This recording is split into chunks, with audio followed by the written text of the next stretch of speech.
भूमि को, गगन को, वायु को, अग्नि को, नीर को अगर हमने भगवान नहीं माना, अगर इनको भगवान मान करके इनकी पूजा नहीं की, तो आपको समझना ज़रा, सूरज की पूजा हमको करनी नहीं है, केवल उसका शुक्रिया अदा करना है। वायु देवता को हम कुछ कर नहीं सकते अपने हाथों से, उसका केवल शुक्रिया अदा करना है। आकाश देवता का हमको केवल शुक्रिया अदा करना है। लेकिन भगवान में पहला अक्षर भूमि और आखिरी का अक्षर नीर यानी जल, इनसे मेरा सीधा कनेक्शन है, इनके टच में रहता हूँ, पानी पीता हूँ, ज़मीन में हुआ भोजन खाता हूँ। तो ज़मीन को उर्वर बनाए रखने के लिए मुझे जो करना पड़ेगा वो करूँगा, यही मेरी पूजा है। वर्षा के पानी को संरक्षण करने के लिए, भूगर्भ जल का दोहन रोकने के लिए जो मुझे करना पड़ेगा वो करूँगा, यही मेरी पूजा है। तो ये दो चीज़ें हुई कि भगवान मतलब पंच महाभूत को कंसीडर करना, और सूरज का, आकाश का, वायु का मैं बहुत कुछ बिगाड़ नहीं सकता हूँ, लेकिन हाँ ज़मीन का और जल का मैं बिगाड़ सकता हूँ, इसलिए इनको क्षति न पहुँचाना, नंबर 1। नंबर 2, इनके द्वारा, इस पंच महाभूत के द्वारा ही इस धरती पर 84 लाख योनियों का कारोबार चलता है, या यूँ कह लो 84 लाख योनियों का रचयिता ये पंच महाभूति है। तो जो 84 लाख योनियों की हैं वो सनातनी व्यवस्था का हिस्सा है। सनातन के बारे में जब मैं कहता हूँ, सनातन का मतलब है जो हमसे पहले था और जिसके ना रहने से हमारा अस्तित्व खतरे में पड़ जाएगा। तो इसलिए सनातन की सुरक्षा का जिम्मेदारी मनुष्य की है। अब हमको जो आँखों से दिखता है, क्या दिखता है?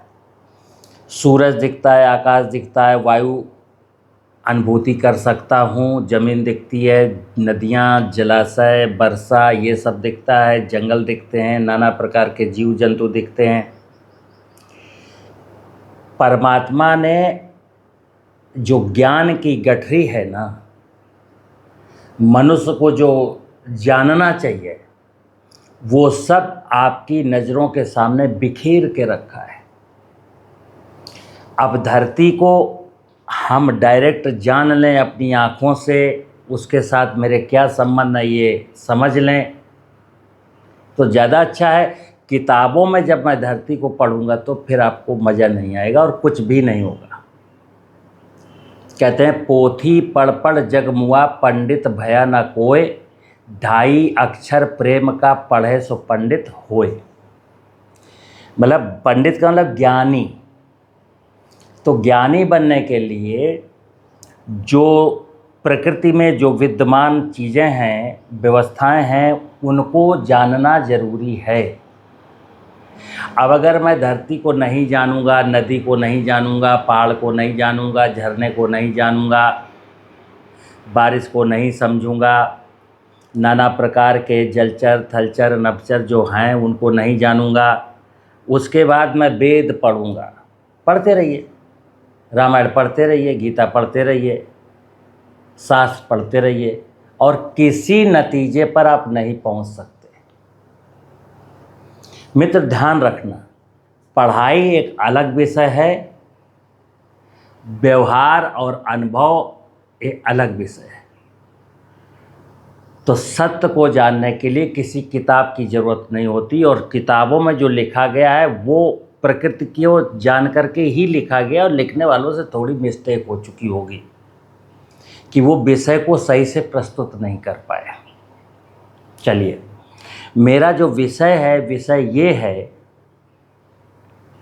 कि आपको जितना भी मैं धर्म की, पूजा की, भगवान की बात करता हूँ, धर्म के धार्मिक अनुष्ठानों की बात हो, पूजाओं की बात हो, ज्ञान की बात हो, साधना की बात हो, आराधना की बात हो, भक्ति की बात हो, उसका ऑब्जेक्ट क्या है? ऑब्जेक्ट ये है कि आपका जीवन सकुशल कैसे बीत जाए, ना आपके तन में शरीर में कोई मर्ज हो, ना मन में कोई बीमारी हो। जिस हमारा शरीर स्वस्थ रहे और मन पवित्र रहे। तो शरीर को स्वस्थ रखने के लिए ध्यान रखना, शरीर को स्वस्थ रखने के लिए जरूरी है कि प्रकृति स्वस्थ रहे, धरती स्वस्थ रहे, पानी खूबसूरत रहे, हवा खूबसूरत रहे, आप स्वस्थ रह सकते हैं। क्योंकि मेरे शरीर में क्या क्या मैं पदार्थ लेता हूँ स्वस्थ रहने के लिए, तो प्राणवायु लेता हूँ 21,000 बार। अब उसमें अगर कुछ गैसें ऐसी हैं जो मुझको क्षति पहुंचा सकती हैं, या उस हवा में ऑक्सीजन की मात्रा कम है, तो मेरे शरीर में कुछ विकार आएंगे। हम 10 बार पानी पीते हैं, अगर पानी में हैवी मेटल्स हैं तो फिर आपके शरीर में बीमारियां आएंगी। हम 2 बार भोजन करते हैं, अगर उस भोजन में अशुद्धता है यानी पौष्टिकता कम है और केमिकल की मिलावट है, तो आप बीमार होंगे। स्वस्थ शरीर, जिसका शरीर स्वस्थ नहीं, उसका मन कभी स्वस्थ हो नहीं सकता। एक बार मन मेरा स्वस्थ हो, पवित्र हो, तो शरीर स्वस्थ हो सकता है, लेकिन शरीर अस्वस्थ हो तो फिर मन नहीं ठीक हो सकता, अंतःकरण। इसीलिए कहा गया है कि शरीर का संबंध प्रकृति की व्यवस्था से है। शरीर और प्रकृति का सीधा रिलेशन है। प्रकृति खूबसूरत होगी, जलाशय खूबसूरत होगी, वनस्पतियाँ खूबसूरत होंगी, धरती खूबसूरत होगी, तो मेरा शरीर स्वस्थ रहेगा। उसके बाद अंतःकरण। अंतःकरण का विषय ऐसा है कि मनुष्य को ये पता होना चाहिए तुम इस धरती पर आए क्यों। जैसे आज की तारीख में किसी का अंतःकरण साफ नहीं है, सबके अंदर स्वार्थ पल रहे हैं। स्वार्थ, हर व्यक्ति के अंदर स्वार्थ है। पति पत्नी से खूबसूरत रिश्ता कोई है नहीं, लेकिन आज इस कलयुग में वहाँ भी स्वार्थ टकरा रहे हैं। लालच, भ्रम है, भय है, मतलब विश्वास की कमी है। बाप बेटे के बीच में भी विश्वास की कमी है, 2 भाइयों के बीच में विश्वास की कमी है, 2 जातियों के बीच में विश्वास की कमी है। यानी हर इंसान के अंदर अविश्वास है। क्यों? हम विश्वसनीय नहीं हैं तो दूसरे को अविश्वसनीय समझता हूँ। सबके साथ है मित्र। इसलिए मैं कहता हूँ कि आज वर्तमान में जिस धर्म को, जिस भगवान को आप मान रहे हैं, पूज रहे हैं, उससे कुछ मिला तो नहीं है, दुख ही मिले।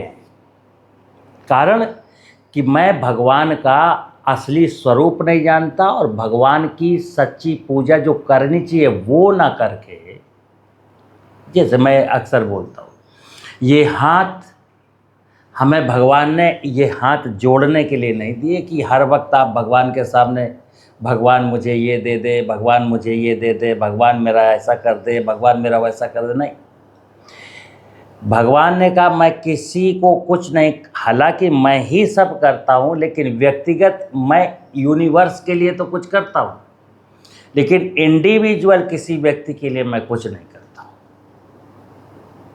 इंडिविजुअल अगर किसी व्यक्ति को कुछ चाहिए तो हाथ न जोड़े, इन हाथों से वो काम करे जिसलिए मैंने आपको हाथ दिए। मित्र, ये आज की तारीख में जितना भी हमारे दिमाग में भरा गया है ना कचरा, वो इसलिए भरा गया है। देखिए, 2 चीज़ें हैं। हम अगर ज्ञानी होते, समझदार होते, प्रकृति के प्रति मेरी अंडरस्टैंडिंग अच्छी होती, समाज के प्रति अंडरस्टैंडिंग अच्छी होती, मैं स्वयं के बारे में मेरी अंडरस्टैंडिंग अच्छी होती कि मुझे पता है कि मैं इस धरती पर क्यों आया और मुझे क्या करना। अगर मुझे ये पता होता मैं मनुष्य क्यों हूँ और मुझे करना क्या है, तो मुझे फिर कोई गुमराह नहीं कर सकता था। लेकिन चूँकि मुझे नहीं पता था, इसलिए लोगों ने बताया कि तुम्हें ये करना है, तुम्हें पूजा करनी है, तुम्हें माला जपना है, तुम्हें यज्ञ कराना है, एग्जैक्टली मैं बताऊं, पूजा का मतलब नहीं जानते लोग, और पूजा पूरा देश पूरी दुनिया पूजा कर रही है अपने अपने रीति रिवाजों के अनुसार, लेकिन पूजा का मतलब नहीं पता।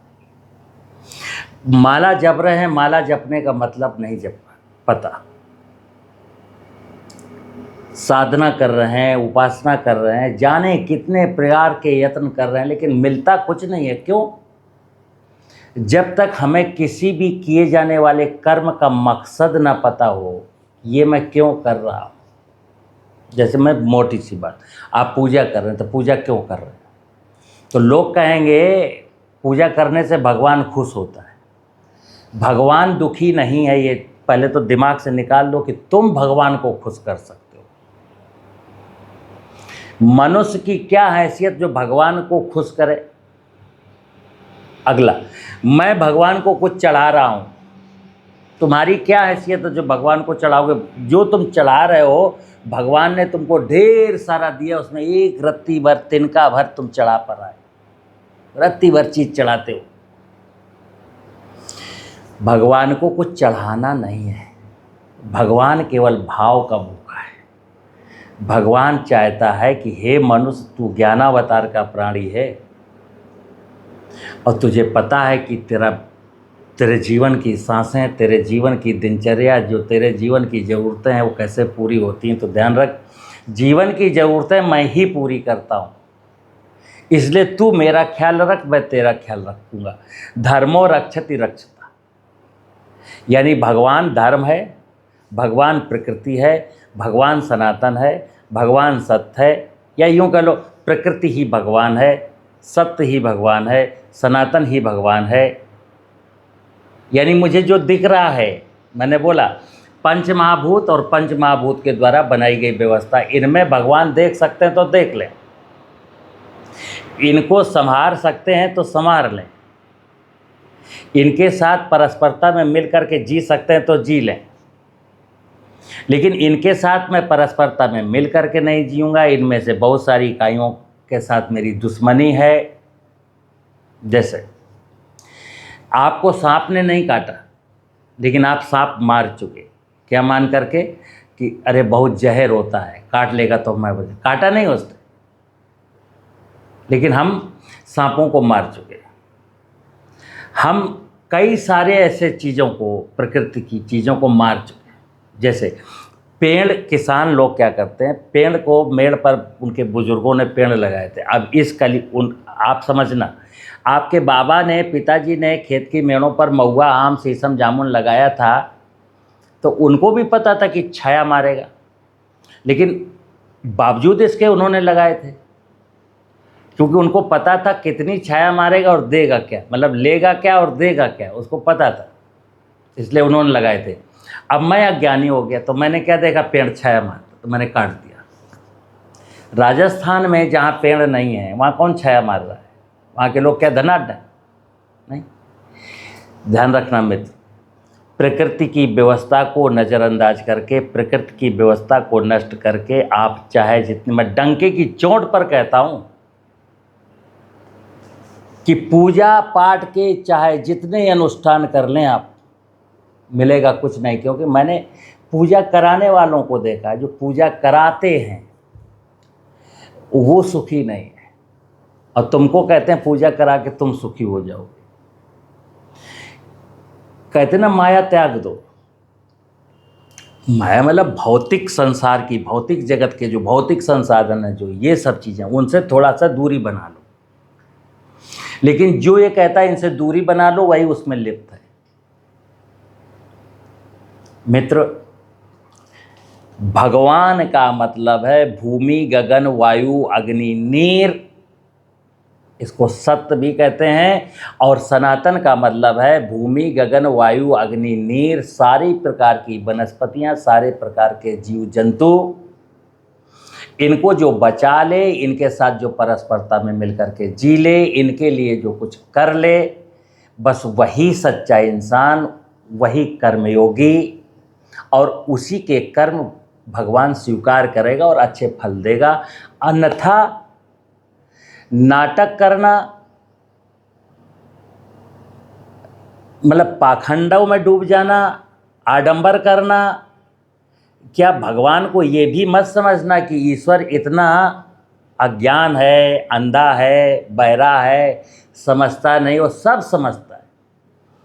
अगर मेरे मन में कोई पाप आया है, मैंने मुंह से बोला नहीं है, लेकिन आया है, ये भी भगवान को पता है। तो ध्यान रखना आप कि भगवान से चोरी नहीं कर सकते आप। कर्म फल का सिद्धांत है, आप अच्छे कर्म करिए। समाज में सामाजिक समरसता को कैसे बहाल किया जाए इसकी चिंता करिए। अगर कोई व्यक्ति ऊंची जाति का है और छोटी जाति के लोगों को तिरस्कृत करता है, अपमानित करता है, उनको छोटा समझता है, तो मैं डंके की चोट पर कहता हूँ वो भगवान की अनुकंपाएं कभी प्राप्त नहीं कर सकता। क्योंकि भगवान या ईश्वर के बारे में कहा गया है कि वो जाति पात मजहब ऊंच नीच भाषा क्षेत्र सबके बंधनों से मुक्त है। तो यदि किसी को ईश्वर की अनुकंपा चाहिए तो जातियों के, मजहबों के, ऊंच के, नीच के, भाषाओं के, क्षेत्रवाद के बंधनों से मुक्त हो जाइए, तो भगवान के दरबार में आपकी सुनी जाएगी, अन्यथा नहीं सुनी जाएगी। नमस्कार।